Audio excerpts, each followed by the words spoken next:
Assalamualaikum warahmatullahi wabarakatuh. Innal hamdalillah nahmaduhu wa nusolli ala rasulil karim.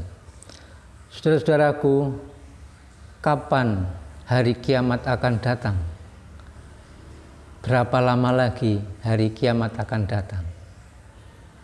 Suatu ketika ada seorang Arab Badui bertanya kepada Rasulullah Shallallahu Alaihi Wasallam, kapan terjadi kiamat? Rasulullah Shallallahu Alaihi Wasallam terus melanjutkan pembicaraannya. Sebagian sahabat berkata, Rasulullah Shallallahu Alaihi Wasallam mendengar apa yang ditanyakan, tetapi tidak menyukai apa yang ditanyakannya. Berkata sebagian yang lain, Rasulullah Shallallahu Alaihi Wasallam tidak mendengar. Setelah Rasulullah Shallallahu Alaihi Wasallam menyelesaikan pembicaraannya, beliau bertanya, mana yang bertanya tentang hari kiamat? Berkata orang Badui itu, saya, wahai Rasulullah Sallallahu Alaihi Wasallam. Rasul Sallallahu Alaihi Wasallam berkata, jika amanah itu disia-siakan, maka tunggulah kiamat. Bertanya orang Badui, bagaimana menyia-nyiakannya? Rasulullah Sallallahu Alaihi Wasallam menjawab, jika urusan diserahkan kepada yang bukan ahlinya, maka tunggulah kiamat. Hadis riwayat Bukhari. Selanjutnya Rasulullah Shallallahu Alaihi Wasallam bersabda, tanda akhir zaman ada 4. Ada 4. Yang pertama, Allah akan mengangkat keberkahan dari bumi.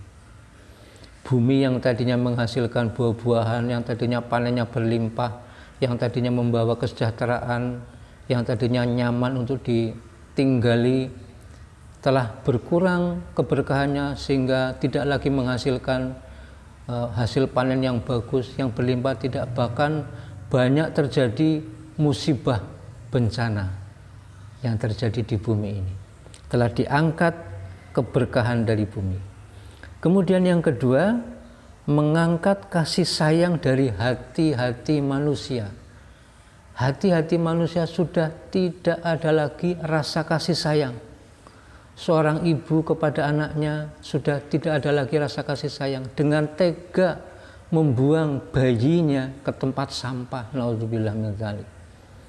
Seorang anak kepada orang tuanya juga sudah tidak ada rasa kasih sayang, menelantarkan, berbuat durhaka kepada kedua orang tuanya. Seseorang dengan enak dia berbuat zolim, menzolimi saudaranya, karena sudah dicabut rasa kasih sayang di dalam hati umat manusia. Kemudian yang ketiga, mengangkat keadilan dari para pemimpin. Silahkan Anda menilai sendiri, atau Anda sebagai pemimpin silahkan introspeksi diri kita masing-masing. Sejauh mana keadilan ini ditegakkan? Sudah jelas-jelas sekali itu. Bagaimana keadilan saat ini sudah tidak lagi dihiraukan. Bagaimana pemimpin yang seharusnya mengayomi, melindungi kaum yang lemah, yang miskin, yang butuh pertolongan, justru tidak diperhatikan. Sementara yang diperhatikan adalah orang-orang yang mereka punya kekuasaan, punya kekuatan dan sebagainya. Kemudian yang keempat adalah mengangkat rasa malu dari wanita. Banyak sekali kan kita saksikan sekarang, kaum wanita sudah tidak memiliki rasa malu sedikit pun. Sesuatu yang harusnya dia sembunyikan, dia nampakkan. Aurat yang seharusnya ditutupi dia buka. Ya, sesuatu yang harusnya tidak pantas dikerjakan dia dengan bangganya. Dan semuanya itu dilaksanakan, dikerjakan bukan dengan rasa malu, bahkan bangga, senang, ya, dipertontonkan. Dan ini sudah banyak sekali kita lihat. Itulah tanda-tanda akhir zaman, ya. 4 tanda akhir zaman menurut Rasulullah SAW, ya. Hadis riwayat Ahmad. Apabila kita melihat tanda-tanda tersebut, itu artinya kita sudah dekat dengan hari kiamat. Memang kita tidak tahu persis, tetapi itu kita sudah sangat dekat dengan hari kiamat apabila tanda-tanda itu nampak. Ketika urusan diserahkan kepada orang yang bukan ahlinya, ketika ada 4 tanda-tanda itu, maka sesungguhnya hari kiamat sudah sangat dekat sekali. Bagaimana kalau kita sudah berada di zaman yang seperti itu?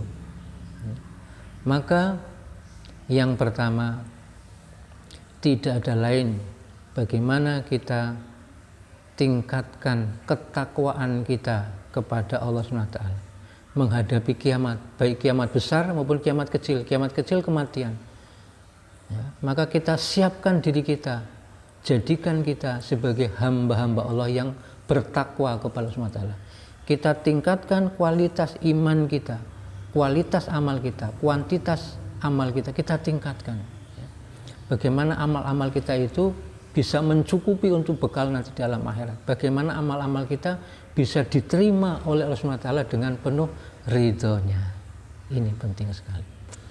Kemudian kepada para pemimpin, hendaknya memanfaatkan kesempatan luar biasa. Ya.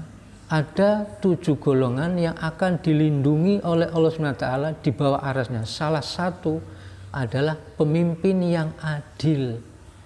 Kepemimpinan Anda hanya beberapa waktu, hanya beberapa saat, maka kalau dimanfaatkan dengan sebaik-baiknya luar biasa. Ya. Anda adalah pelayan, dan pelayan ini mendapatkan semuanya. Apabila Anda bisa melayani rakyat, melayani masyarakat dengan baik, maka semua kebaikan dari rakyat itu akan Anda terima. Apabila Anda menjadi pemimpin yang adil, ya, memberikan tugas kepada orang-orang yang memang sesuai dengan bidangnya, sehingga mereka bisa bekerja, memberikan kesejahteraan, meningkatkan kesejahteraan, meningkatkan perekonomian, meningkatkan pendidikan dengan sebaik-baiknya, maka semua kebaikan itu akan diperoleh juga oleh pemimpin dengan tidak mengurangi amalan yang lain. Ya. Jadi yang kedua, yang mendapatkan amanah sebagai seorang pemimpin hendaknya memanfaatkan kesempatan yang hanya beberapa tahun ini. Ya. Karena kita pasti mati, dan kalau sudah mati pasti kita akan dimintai pertanggungjawabannya, apalagi kita sebagai seorang pemimpin. Ada apa-apanya dengan rakyat kita, semuanya akan menjadi tanggung jawab kita. Satu saja rakyat kita menderita, sengsara, maka kita akan dituntut oleh rakyat itu, apalagi kalau rakyatnya semakin banyak. Tapi sebaliknya, kalau kita bisa menjadi pemimpin yang baik, yang amanah, yang menyerahkan urusan kepada orang-orang yang memang ahlinya, maka tidak bisa dibayangkan, ya, menjadi pemimpin di dunia dan menjadi pemimpin di akhirat dengan segala kebaikan, dengan segala pahala yang dia dapatkan, ya, semuanya. Itu. Kemudian kita sebagai masyarakat, karena apa? Allah Subhanahu wa Ta'ala akan memberikan pemimpin kepada kita itu sesuai dengan keadaan masyarakatnya. Kalau masyarakatnya itu masyarakat yang bertakwa, maka Allah akan berikan pemimpin yang bertakwa juga. Kalau rakyatnya itu orang-orang yang tidak bertakwa, ya tentunya pemimpinnya juga akan Allah beri pemimpin yang tidak bertakwa, pemimpin yang zalim. Sehingga kita perlu introspeksi diri kita, mengapa kita kok diberi pemimpin yang seperti ini? Karena bisa jadi kita memiliki seperti itu juga. Ya. Kenapa pemimpinnya nggak amanah? Karena kita nggak amanah. Ya. Mengapa pemimpinnya korup? Karena kita juga korupsi tanpa kita sadari. Ya. Oleh sebab itu, kembalinya ternyata kepada diri kita sendiri. Maka marilah, ya, saya juga mengingatkan kepada saya sendiri khususnya dan kepada semuanya saja mengajak, marilah kita mulai dari diri kita. tingkatkan ketakwaan kita, dengan kita tingkatkan kualitas keimanan kita, keyakinan kita, tingkatkan amalan kita, kuantitasnya, kualitasnya kita tingkatkan, saling ajak mengajak, saling ingat mengingatkan, saling mendoakan, ya. Jadi doa ini bukan sesuatu yang remeh, sesuatu yang sangat penting sekali. Ini merupakan senjata pamungkas doa. Ya, jangan pernah putus kita berdoa dan mendoakan. Bahkan doa yang paling bagus adalah ketika kita mendoakan orang lain dan orang lain itu tidak sadar kalau sedang didoakan. Doakan saja kebaikan. Kalau kita merasa pemimpin kita belum baik, belum amanah, belum jujur, doakan saja mereka, ya. Janganlah kita hujat, janganlah kita maki, janganlah kita hina dan sebagainya.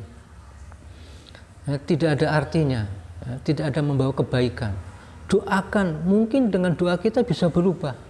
Ya, yang tadinya mereka tidak amanah jadi amanah, yang tadinya mereka tidak adil menjadi adil dengan doa kita, dengan tangisan kita. Ya, maka penting sekali, terutama kita perbaiki diri kita dulu, mulai dari diri kita sendiri, mulai sekarang, dan mulai dari apa yang kita bisa. Ya. Insya Allah dengan seperti itu maka nanti Allah akan rubah. Mar'a minkum munkaron falyughayyirhu biyadihi fa illam yastati fa bilisani fa illam yastati fa biqalbi wa dzalika adhaful iman. Ya. Kalau kita mampu dengan kekuasaan kita, ya, tidak mampu dengan lisan kita, tidak mampu dengan hati kita, doa ini merupakan upaya hati kita berdoa, penting sekali. Ya. Mudah-mudahan, ya, dengan kita mulai memperbaiki diri kita, ya, kemudian mengajak orang lain untuk menjadi baik, kita mendoakan kebaikan-kebaikan saja, dan kita sendiri mencontohkan kebaikan, maka insya Allah Allah nanti yang akan merubah segala-galanya. Kalau Allah sudah berubah semuanya. Ya. Dimulai dari ikhtiar kita memperbaiki diri kita sendiri, insya Allah. Wassalamualaikum warahmatullahi wabarakatuh.